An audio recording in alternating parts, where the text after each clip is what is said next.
Diamond alikuwa akitua ile kijiji. Anaondoka na kijiji. Apiga show yule mwenye Summer Jam. Diamond alipomaliza show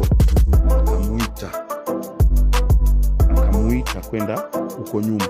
Kabla Diamond hajaenda kule, Diamond akaitwa na mtu mmoja msanii mkubwa sana wa Marekani ambaye ukiangalia kwenye show alipanda na Meek Mill.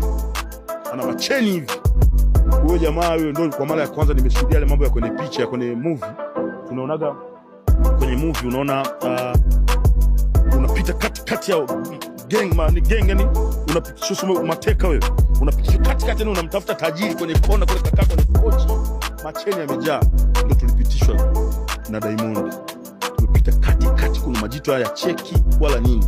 Vichochoro kumfuata huyo jamaa tukamkuta amekaa kwenye kochi kubwa. Anajua akasema I like your show, nimependa show yako na kila kitu. Akamwambia vitu vingi vizuri. Huyo jamaa na akasema anataka kufanya